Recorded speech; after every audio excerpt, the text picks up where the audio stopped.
अस्सलाम वालेकुम। बाज़ दोस्त पूछते हैं कि 90 डेज़ का वीज़ा हम कैसे हासिल करें?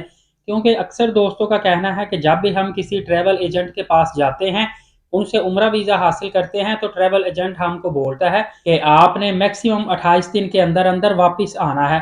तो वो दोस्त पूछते हैं कि हम तो 90 डेज़ का उम्रा वीज़ा हासिल करना चाहते हैं, ये 28 दिन के बाद हमें कहता है वापस आना है, तो हम 90 डेज़ का वीज़ा कैसे हासिल कर सकते हैं?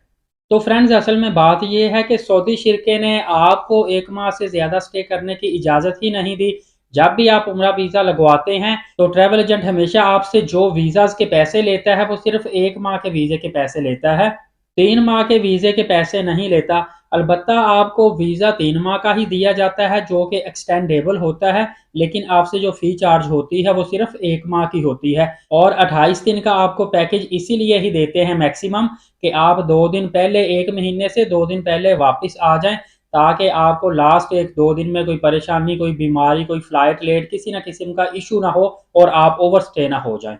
आपको वीज़े का टाइम बढ़ाना पड़ेगा अगर आप 1 माह से ज़्यादा देर रहेंगे, और उसके लिए पहले से आपको ट्रैवल एजेंट से बात करना पड़ती है, और उसके लिए आपको, अगर 2 माह रहेंगे तो मज़ीद और फ़ी पे करनी पड़ती है, और मैक्सिमम 3 मंथ रहेंगे तो और फ़ी पे करनी पड़ती है।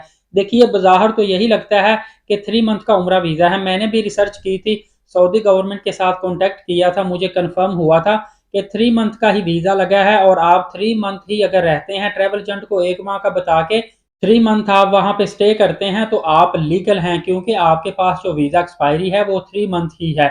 लेकिन सऊदी शिरका जिसकी तरफ से वीज़ा मिला है, उनके अकॉर्डिंग आप इल्लीगल हैं, सऊदी कवानीन के मुताबिक आप लीगल हैं। तो आप अगर 1 माह का वीज़ा लेकर जाते हैं सऊदी अरबिया, वहाँ पे 3 मंथ स्टे करते हैं, तो सऊदी गवर्नमेंट तो आपके खिलाफ कोई एक्शन नहीं ले सकती, आपको बैन नहीं कर सकती, आपको फाइन नहीं कर सकती। लेकिन जो सऊदी शिरका है, वो आपका जो ट्रैवल एजेंट है, उनको एम्फसाइज़ करेगा, ज़ोर देगा कि इस बंदे को वापस बुलाएँ, या अगर ये फर्दर स्टे करना चाहता है, तो इससे मज़ीद रकम की डिमांड करें। इससे बेहतर है कि आप कोशिश करें, अगर आपके माइंड में ऑलरेडी यही चीज़ है कि आप हो सकता है 1 महीने से ज़्यादा अरसा स्टे करें, तो आप वीज़ा लगवाने से पहले ही अपने ट्रैवल एजेंट से बात कर लें, ताकि वो उसी हिसाब से फ्लेक्सिबल टाइम रख के या शेड्यूल चेंजिंग रख के आपके लिए वीज़ा प्रोवाइड करें। क्योंकि जितने भी शिरके हैं, सऊदी कंपनीज़ हैं, इनको कोटे दिए जाते हैं। जब आप उम्रा वीज़ा लेकर सऊदी अरबिया में चले जाते हैं, तो उस शिरके का कोटा आपके बिहाफ़ पे रिज़र्व हो जाता है। जब तक आप सऊदी अरबिया में उम्रा करके वापस एग्ज़िट नहीं हो जाते, सऊदी शिरके का कोटा रिज़र्व रहता है। यही वजह है कि 30 दिन के बाद जब आप वापस आते हैं, तो फिर आपकी जगह पे सऊदी जो शिरका है, वो मज़ीद एक बंदे को बुलाता है। लेकिन आप वहाँ पे लॉन्ग टाइम स्टे करते हैं, तो फिर आपसे मज़ीद वो रकम का मुतालबा करेंगे। इसी तरह अगर आप 1 साल का वीज़ा हासिल करके सऊदी अरबिया में स्टे करना चाहते हैं, तो मेरी सजेशन है कि आप पर्सनल विज़िट वीज़ा लगवा लें, क्योंकि पर्सनल विज़िट वीज़ा बड़ी आसानी के साथ लग जाता है। पाकिस्तानी करेंसी में 65 से 70 हज़ार रुपए, और अगर डॉलर की बात की जाए, ताकि इंडियंस वाले जो मेरी वीडियो देखते हैं उनके लिए आसानी हो, तो आपका तकरीबन $250 $260 के अंदर 1 ईयर मल्टीपल एंट्री वीज़ा लग जाएगा, जो कि पर्सनल विज़िट वीज़ा होता है।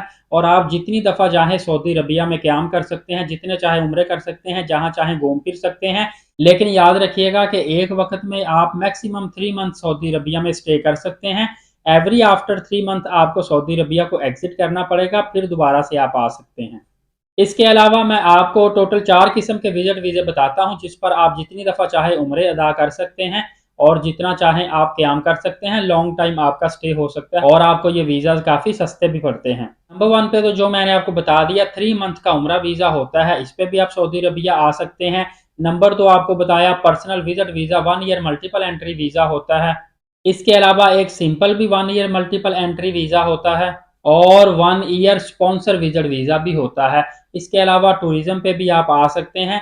ये चंद कैटेगरीज़ हैं जिसके तहत आप सऊदी अरबिया में आप आसानी के साथ आ सकते हैं, क्योंकि सऊदी अरबिया असल में टूरिज़्म को फ़रोग़ देना चाह रहा है, और उन्होंने वीज़े में काफ़ी ज़्यादा नरमी की हुई है, और काफ़ी ज़्यादा कैटेगरीज़ के वीज़े निकाले हुए हैं, ताकि मैक्सिमम लोग इनके कंट्रीज़ में आएँ, इनके कंट्री को एक्सप्लोर करें, इनका रेवेन्यू जनरेट हो, और इनका जो मुतबादल निज़ाम है रेवेन्यू का, पेट्रोल की जगह से, वो कन्वर्ट होकर टूरिज़्म की तरफ आए। क्योंकि आपको पता है, बहुत ज़्यादा ममालिक ऐसे हैं जो सिर्फ़ और सिर्फ़ टूरिज़्म की बेस पे ही चल रहे हैं, और इनका रेवेन्यू जो है, वो टूरिज़्म बेस पे ही बहुत बड़ा जनरेट हो रहा है। फ्रेंड्स, आखिर में आप ध्यान रखिएगा, आप वीडियो को लाज़मी शेयर भी कर दिया करें, नए आने वाले चैनल को सब्सक्राइब भी कर दिया करें, मैं मज़ीद नई लेटेस्ट मालूमात आप तक लेकर आता रहूँगा। तब तक के लिए एलीट साकिब यूट्यूब चैनल और फेसबुक पेज को इजाज़त दीजिए। अपना बहुत सारा ख्याल रखिएगा। अल्लाह हाफ़िज़।